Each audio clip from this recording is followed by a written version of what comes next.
नमस्कार दोस्तों, द्रोणाचार्य एकेडमी की करंट अफेयर्स टुडे क्लास में आप सभी का स्वागत है। दोस्तों, आज 24 जून 2020 है और आज की इस सीरीज़ में आपको 23 जून और 24 जून दोनों के करंट अफेयर्स प्राप्त होंगे। तो चलिए स्टार्ट करते हैं आज की क्लास एक नए विचार के साथ। दोस्तों, यहाँ जो विचार मैंने आज लिया है ये गीता से लिया गया है और ये हर व्यक्ति के लिए एक बहुत ही ज़्यादा महत्वपूर्ण विचार सिद्ध होता है। विचार ये है कि जीवन ना तो भविष्य में है और ना ही अतीत में। जीवन केवल इस पल में है जो आप जी रहे हैं या जो आप अनुभव कर रहे हैं। Life is neither in the future nor in the past, life is only in this moment, that is the experience of this moment is life. दोस्तों, हर व्यक्ति आज के समय में या तो वो अपने पास्ट में खोया रहता है या अपने भविष्य के चक्कर में हमेशा भागता रहता है और इसी कारण वो आज अपने वर्तमान को जीना भूल जाता है और फिर बाद में वो यही कहता है कि उसने जीवन में कोई खुशी नहीं मिली। वो इसलिए नहीं मिली क्योंकि उसने अपना पूरा जीवन या तो अपने पास्ट के गम में बिता दिया और या अपने भविष्य की प्लानिंग में लगा दिया। उसने जो पल उसके पास थे वो उसने जिए ही नहीं। तो याद रखिएगा, जीवन वो नहीं है जो आप भविष्य में बनाएंगे या जो आप अतीत में खो चुके हैं। जीवन वो है जो इस पल आपके पास है। ओके स्टूडेंट्स, तो चलिए स्टार्ट करते हैं आज के current affairs. On which day international women day is observed? अंतर्राष्ट्रीय विधवा दिवस किस दिन मनाया जाता है? ऑप्शन हैं आपके 21 जून, 18 जून, 19 जून और 23 जून। तो आंसर रहेगा यहाँ पर आपका 23 जून। क्लियर? तो चलिए बात करते हैं इस दिवस के बारे में। तो यहाँ जो ये दिवस मनाया जाता है ये सभी उम्र की, सभी क्षेत्र और सभी संस्कृति की विधवाओं की स्थिति को विशेष पहचान देने के लिए मनाया जाता है। इस दिवस को मनाने की घोषणा संयुक्त राष्ट्र महासभा ने यानी यूएन असेंबली ने यानी यूनाइटेड नेशन जनरल असेंबली ने 23 जून 2011 को की थी। क्लियर? और तभी से ये प्रतिवर्ष 23 जून को मनाया जाने लगा। ये जो दिवस है ये दुनिया की उन लाखों विधवाओं को गरीब, बहिष्कार, हिंसा, बेघर, बीमार, स्वास्थ्य जैसी समस्याएं और कानून के कस्टम में भेदभाव उनको सहना पड़ता है। इसी समस्या को दिखाने के लिए, मतलब इन्हीं चीज़ों को समाज के सामने लाने के लिए इस दिन को मनाया जाता है। एक अनुमान के अनुसार ये बताया जाता है कि आज के समय में 115 मिलियन विधवाएं गरीबी में रहती हैं, 81 मिलियन शारीरिक शोषण का शिकार हो जाती हैं, वहीं 40 मिलियन विधवाएं भारत में और 15,000 विधवाएं पवित्र शहर वृंदावन की सड़कों पर अकेले रहती हैं। क्लियर? मतलब जो ये विधवाएं हैं इनके लिए एक विंध्येश्वर पाठक करके एक व्यक्ति थे जिन्होंने एक सुलभ इंटरनेशनल करके एक पहल चलाई जो इन विधवाओं के संरक्षण के लिए थी। ठीक है? और इस जो संसद के बजट सत्र में भी वृंदावन में रहने वाली हजारों विधवाओं की सहायता के लिए एक विधवा संरक्षण विधेयक को बनाने की इच्छा व्यक्त की गई थी। क्लियर? तो हम सभी जानते हैं कि विधवाओं का जीवन कितना ज़्यादा दुष्कर हो जाता है ना? तो हमें उनके उस दर्द को समझना चाहिए। क्लियर? और आज ये जो इंटरनेशनल विडो डे था, इसकी जो थीम है इस बार की वो ये है, I am generation equality realizing women's right. Okay, तो ये इंटरनेशनल विडो डे 2020 की थीम रही है। नेक्स्ट क्वेश्चन पर आते हैं। On which day international Olympics day is observed? अंतर्राष्ट्रीय ओलंपिक दिवस किस दिन मनाया जाता है? आंसर रहेगा यहाँ पर 23 जून। 23 जून के दिन ही अंतर्राष्ट्रीय ओलंपिक दिवस मनाया जाता है क्योंकि इसका फॉर्मेशन हुआ था 23 जून 1894 यानी 1894 में, है ना? 23 जून 1894 में इंटरनेशनल ओलंपिक कमेटी का यानी IOC का गठन हुआ था। क्लियर? और IOC का जो हेडक्वार्टर है वो है लुसाने में जो स्विट्ज़रलैंड में है। वर्तमान इसके 105 एक्टिव मेंबर्स हैं और अभी जो इसके ऑनररी प्रेसिडेंट हैं उनका नाम है जैक्वस रोगे। ओके, और ये इसके 8th प्रेसिडेंट भी रहे थे।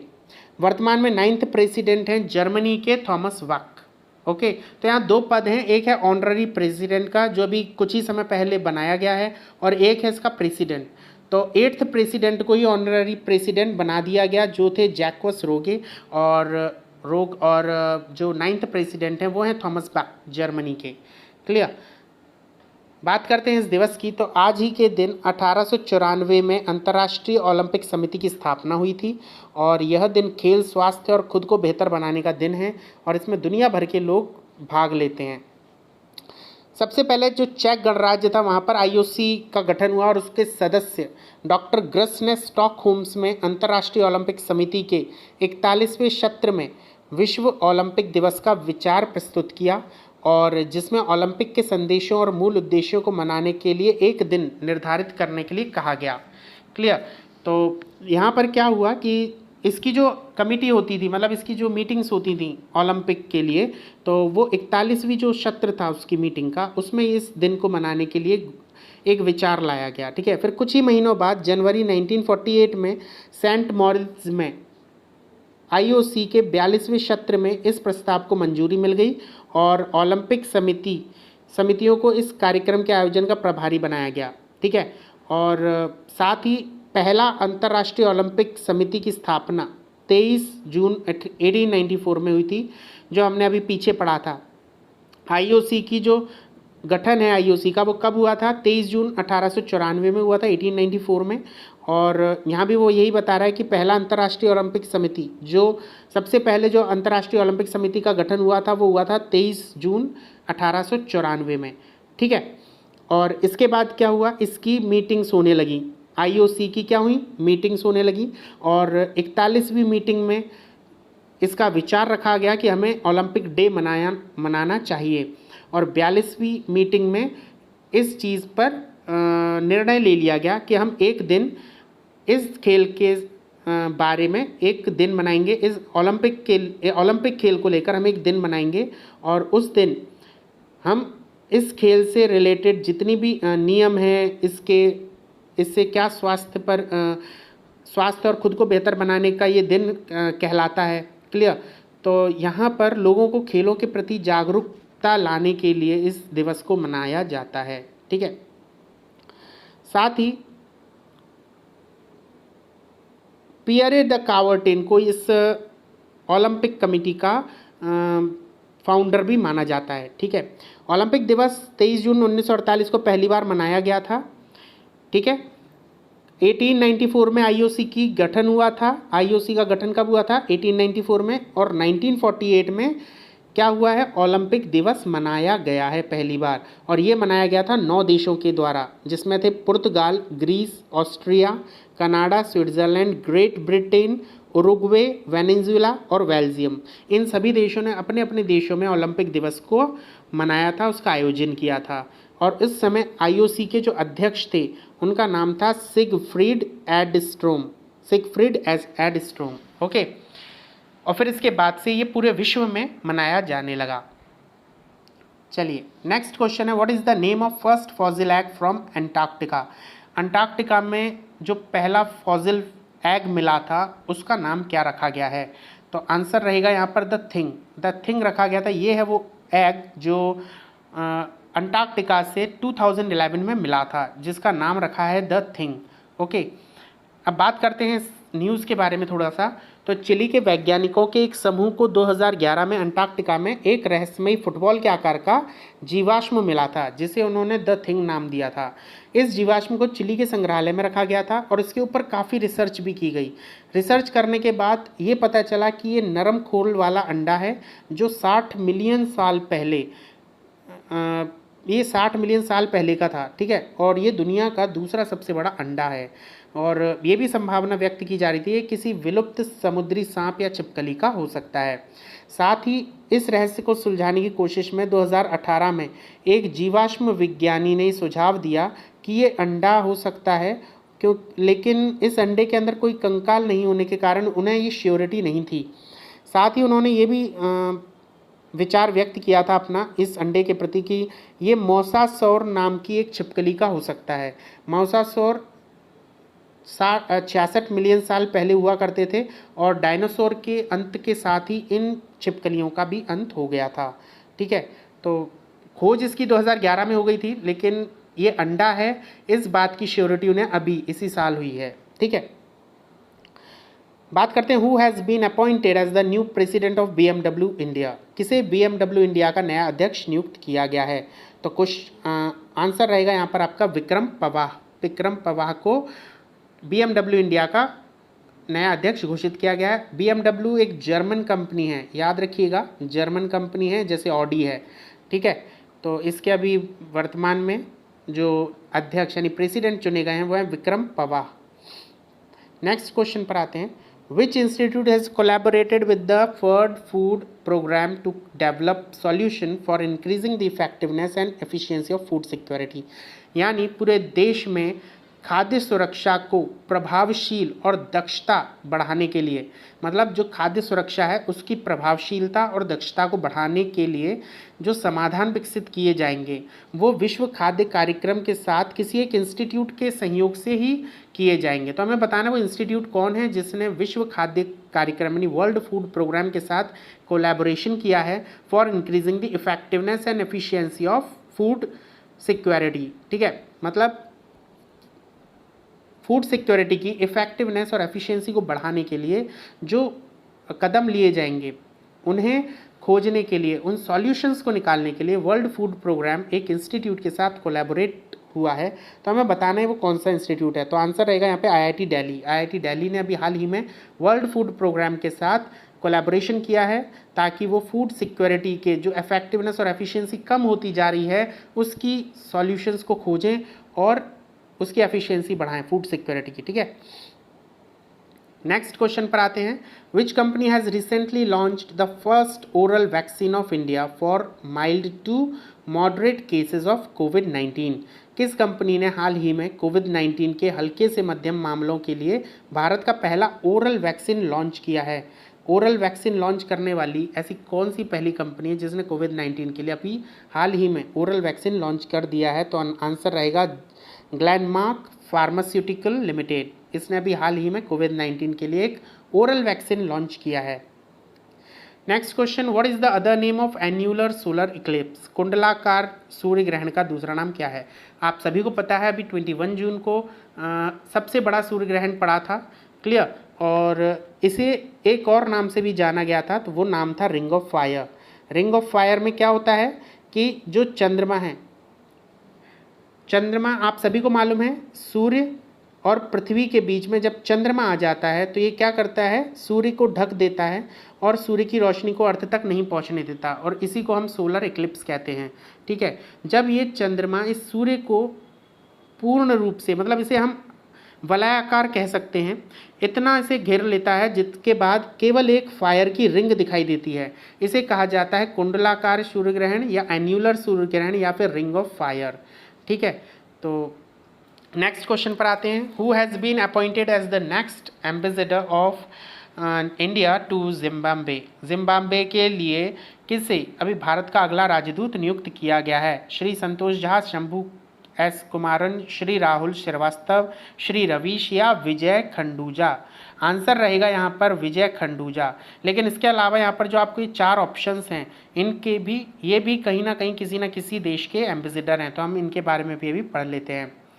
सबसे पहले बात कर लेते हैं हम विजय खंडूजा जी के बारे में, तो ये जिम्बाब्वे के एम्बेसडर बनाए गए हैं। नेक्स्ट जिम्बाब्वे की बात करते हैं तो उसका नाम है रिपब्लिक ऑफ जिम्बाब्वे, जिसे रोडेशिया भी कहा जाता था, और ये एक लैंडलॉक्ड कंट्री है साउथर्न अफ्रीका की। ठीक है, लैंडलॉक्ड इसलिए क्योंकि इसकी चारों तरफ जो सीमाएं हैं वो लैंड से लॉक्ड हैं, जैसे जिम्बाब्वे है इधर, बोत्सवाना, साउथ अफ्रीका, मोज़ेम्बिक है ना, और हाँ ये मोज़ेम्बिक। ठीक है, तो ये इस तरीके से क्या है, ये बीच में जिम्बाब्वे है, तो मतलब क्या है, ये लैंडलॉक्ड कंट्री है साउथर्न अफ्रीका में, क्योंकि यहाँ यदि आप देखेंगे तो साउथर्न अफ्रीका में ये कंट्री आपको मैप पर दिख जाएगी। फिर ये जो कंट्री है ये ज़ैम्बेज़ी और लिम्पोपो रिवर्स, ठीक है, इसके बीच में है। ठीक, ज़ैम्बेज़ी और लिम्पोपो रिवर के साथ ही ये जो बाउंड्री है वो किस किस से शेयर करती है, साउथ अफ्रीका से, बोत्सवाना से, ज़ाम्बिया से और मोज़ेम्बिक से। इसकी जो कैपिटल है वो है हरारे। यहाँ के प्रेसिडेंट का नाम है एमरसन मननगवा, ठीक है, एमरसन मननगवा, और करेंसी है यहाँ की जिम्बाब्वियन डॉलर। ठीक है, इसके अलावा जो हमने 4 ऑप्शंस पढ़े थे उनके बारे में भी पढ़ लेते हैं। तो Santosh Jha Republic of Uzbekistan के एम्बेसडर हैं। राहुल श्रीवास्तव रोमानिया के हैं।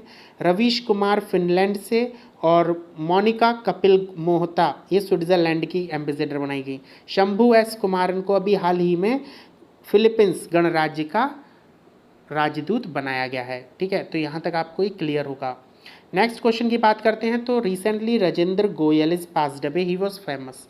राजेंद्र गोयल जी का अभी हाल ही में निधन हो गया है। ये प्रसिद्ध थे। अब ये प्रसिद्ध क्या थे? पॉलिटिशियन थे, पोइट थे, फ्रीडम फाइटर थे, या स्पोर्ट्स पर्सन थे, या कोई नहीं?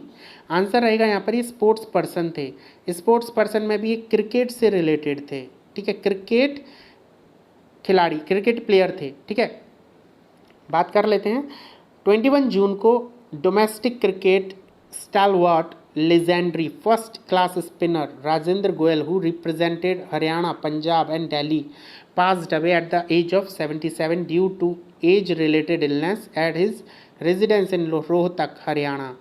He was born in 20 September 1942 in Punjab, British India, जो आज का हरियाणा है। ठीक है, ये क्या थे? ये एक स्पिनर थे, फर्स्ट क्लास स्पिनर थे। ठीक है, और डोमेस्टिक क्रिकेट ज़्यादातर खेलते थे। ठीक है, इनके नाम पर रणजीत ट्रॉफी का रिकॉर्ड है।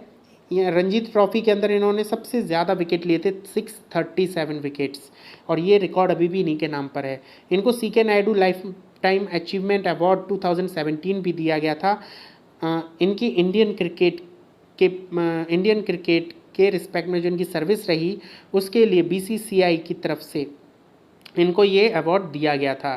ठीक है, सुनील गावस्कर जो फॉर्मर इंडियन कैप्टन हैं उनको dedicated a chapter two Goyal in his second book, मतलब उन्होंने अपनी बुक में इनको डेडिकेट करते हुए, उनकी बुक का नाम क्या है? आइडल्स। ठीक है, और अपनी जो सेकंड बुक उन्होंने लिखी है उसमें उन्होंने इनको ही डेडिकेट किया है अपना सेकंड चैप्टर। ठीक है, बात करते हैं बीसीसीआई की। तो बीसीसीआई के बारे में आपको मालूम ही है,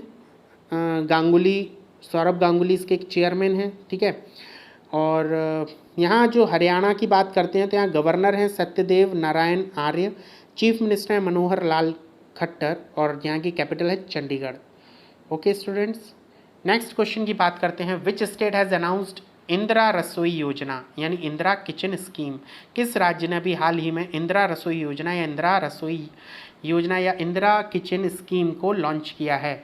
मतलब अभी किया नहीं है, एक्चुअली घोषणा की है। ठीक है, तो किस राज्य ने की है? तो आंसर रहेगा राजस्थान। राजस्थान ने अभी हाल ही में ये घोषणा की है। अब इस जो स्कीम है इसका जो मेन एम है वो क्या है?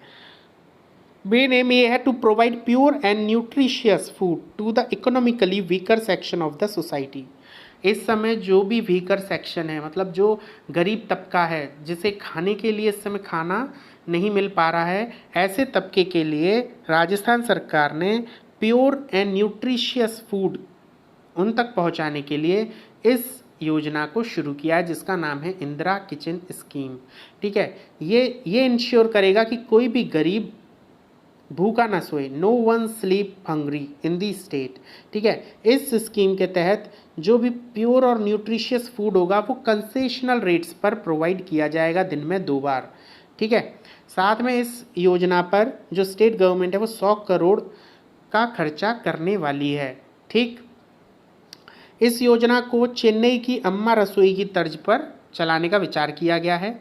चेन्नई में एक अम्मा रसोई करके एक स्कीम चलाई गई थी, उसी की तर्ज पर ये स्कीम चलाई जा रही है। लेकिन राजस्थान की पिछली भाजपा सरकार ने भी ज़रूरतमंदों को 8 रुपये में भोजन और 5 रुपये में नाश्ता उपलब्ध कराने की अन्नपूर्णा रसोई योजना शुरू की थी, और ये योजना 191 शहरों के 495 स्थानों पर चल रही है। ठीक है, लेकिन इसके बावजूद भी अभी राजस्थान ने एक नई योजना शुरू की जिसका नाम है इंदिरा किचन स्कीम। ठीक, next question, actually this is a news क्या है? ₹2000 crore from PM cares fund allocated for 50,000 made in India ventilators. आप सभी को पता है PM केयर फंड का एस्टेब्लिशमेंट किया गया, अभी PM केयर फंड को लॉन्च किया गया, और ये लॉन्च किया गया था किसके लिए? कोविड-19 से लड़ने के लिए। ठीक है, तो यहाँ पर हुआ क्या है एक्चुअली, जो PM केयर फंड में जो पैसा इकट्ठा हुआ है उससे अप्रॉक्सीमेटली कितने रुपए से? 2000 करोड़ रुपीस से 50,000 वेंटिलेटर्स का निर्माण किया जाएगा और वो भी मेड इन इंडिया होंगे, कहीं बाहर से नहीं आने वाले, ठीक है। तो 50,000 made in India ventilators allocate कराए जाएंगे गवर्नमेंट हॉस्पिटल्स में, ठीक है। साथ ही all ventilators will be made in India, and 2,923 ventilators have been manufactured so far, out of which 1,340 have already been supplied to the states, ठीक है। यहाँ पर क्या है, 2,923 जो वेंटिलेटर्स हैं ये बनाए जा रहे हैं अभी, और इसमें से 1,340 तो अभी भेज भी दिए हैं जो दूसरे स्टेट्स और यूनियन टेरिटरीज तक जा चुके हैं, ठीक है। इसके अलावा additional 14,000 ventilators are projected to be delivered by the end of this session, मतलब इस सेशन के अंत तक होते होते 14,000 वेंटिलेटर्स और बनाए जाएंगे। क्लियर।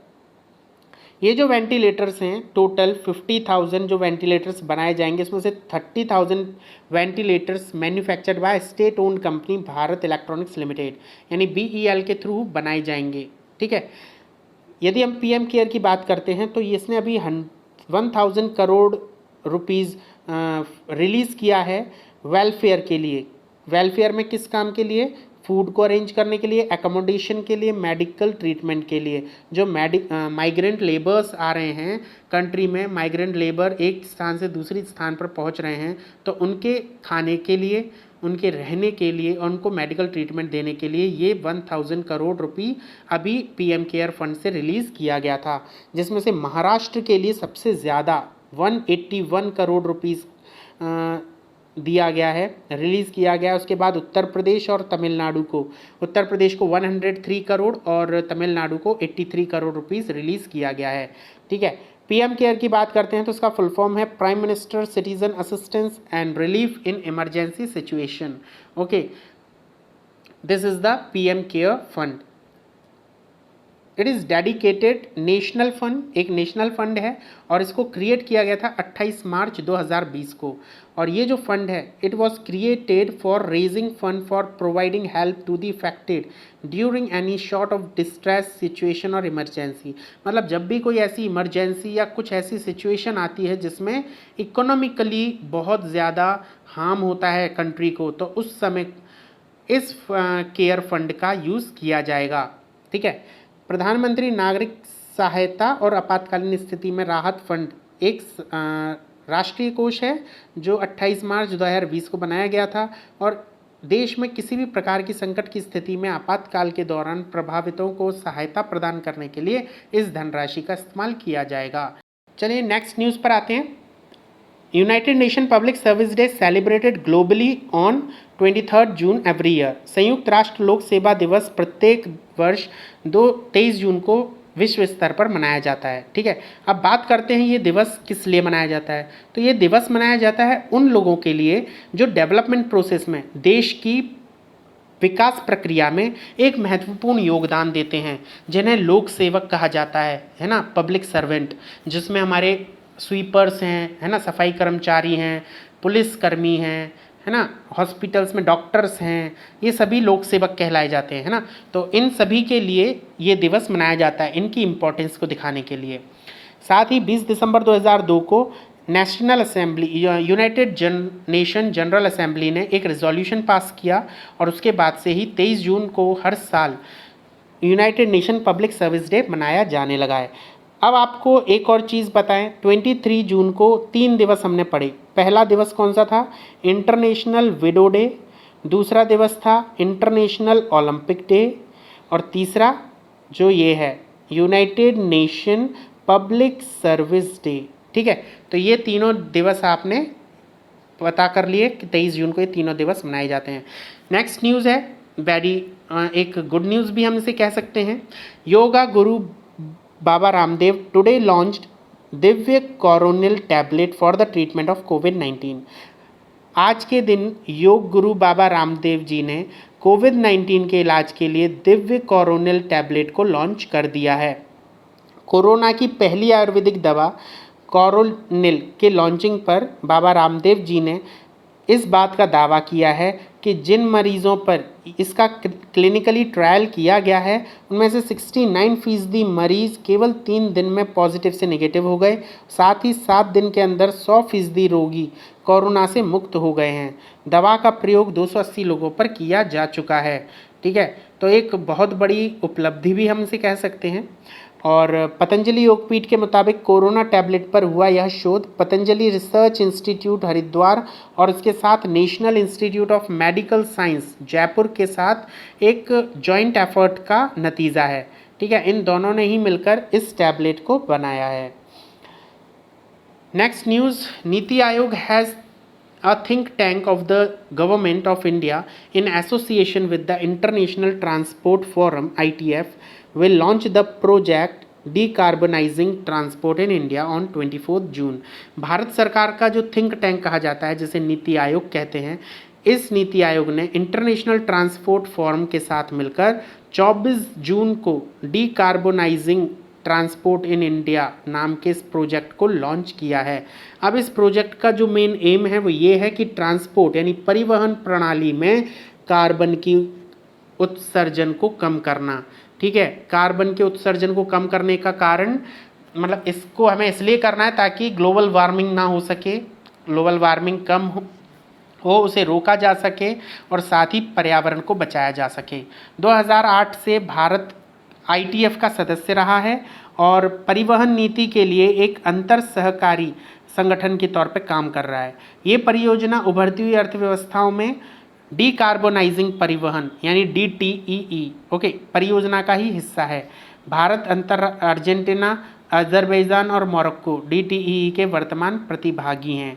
ठीक है, ये इसके वर्तमान इसको अप्लाई करने वाले हैं। ये सभी अपनी अपनी कंट्रीज़ में DTEE को अप्लाई करेंगे। ठीक है, तो यहाँ पर आपने इसके बारे में पढ़ लिया। तो यहाँ केवल एक यही आपको न्यूज़ लेनी चाहिए कि decarbonising transport in India project कौन शुरू कर रहा है। नीति आयोग किसके साथ मिलकर, इंटरनेशनल ट्रांसपोर्ट फॉर्म के संग मिलकर इस DTEE प्रोजेक्ट को शुरू करने वाले हैं। यदि हम DTEE की एब्रिविएशन देखें तो इसका फुल फॉर्म होता है decarbonising transport in emerging economics. ठीक है, इकोनॉमीज़। DTEE ITF की ही एक परियोजना है और भारत के अलावा ये अर्जेंटीना, मोरक्को और अजरबैजान में भी लागू हो चुकी है। और यदि हम बात करें तो यहाँ पर इसका मुख्य उद्देश्य यही है कि जो ट्रांसपोर्टेशन है उसके अंदर से उसके अंदर क्या कार्बन के उत्सर्जन को कम करना, कार्बन के जो एक्सक्रीशन निकलता है कार्बन का उसको कम करना। ठीक है, ITF क्या है, एक अंतर्राष्ट्रीय परिवहन मंच है और परिवहन नीति के मुद्दों के लिए थिंक टैंक भी कहा जा सकता है। ठीक, और इसका मुख्यालय पेरिस, फ्रांस में है। ये एक अंतर सरकारी संगठन है, इंटर गवर्नमेंट ऑर्गेनाइजेशन। ठीक है, next and last news, faith victory over corona SC यानी supreme court gives conditional permission to take out the Rath Yatra. Corona पर आस्था की विजय हुई है और सुप्रीम कोर्ट ने रथ यात्रा निकालने की एक सशर्त अनुमति दी है, कंडीशनल परमिशन के साथ। 23 जून से रथ यात्रा का शुभारंभ होने वाला था, लेकिन सुप्रीम कोर्ट ये अपील लगा दी गई थी कि कोरोना के चलते इस बार हमें रथ यात्रा पोस्टपोन कर देनी चाहिए। लेकिन एक व्यक्ति की अपील पर, मतलब एक मुस्लिम व्यक्ति था, उसने ये अपील लगाई, उसने PIL लगाई सुप्रीम कोर्ट में कि रथ यात्रा एक बहुत ही ज़्यादा प्राचीन संस्कृति से रिलेटेड एक्टिविटी है और इसे हमें छोड़ना नहीं चाहिए। तो उसकी से PIL पर ध्यान देते हुए सुप्रीम कोर्ट ने एक सशर्त अनुमति के साथ यानी कंडीशनल परमिशन के साथ ये आदेश पारित कर दिया कि उड़ीसा में जो रथ यात्रा आयोजित की जाती है वो इस साल की जा सकती है, लेकिन उसके लिए उन्हें कुछ शर्तें लागू करनी पड़ेंगी। ठीक है, तो यहाँ पर कोर्ट ने कहा है कि पूरी रथ यात्रा स्वास्थ्य से समझौता किए बिना मंदिर समिति, राज्य और केंद्र सरकार के समन्वय के साथ आयोजित की जा सकती है। ठीक है, यहाँ पर जो ये तीनों रथ हैं, आपको ये 3 रथ दिख रहे होंगे। इन तीनों रथों में एक में श्री जगन्नाथ जी, एक में बलभद्र जी और एक में सुभद्रा जी विराजमान होते हैं। जो जगन्नाथ जी का रथ है उसे नंदी घोष कहते हैं, बलभद्र जी के रथ को तालध्वज और सुभद्रा जी के रथ को देव दलन कहा जाता है।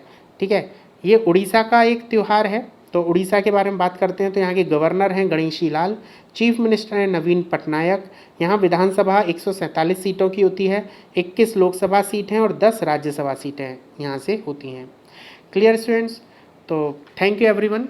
यहाँ पर हमारे करंट अफेयर्स ख़त्म होते हैं।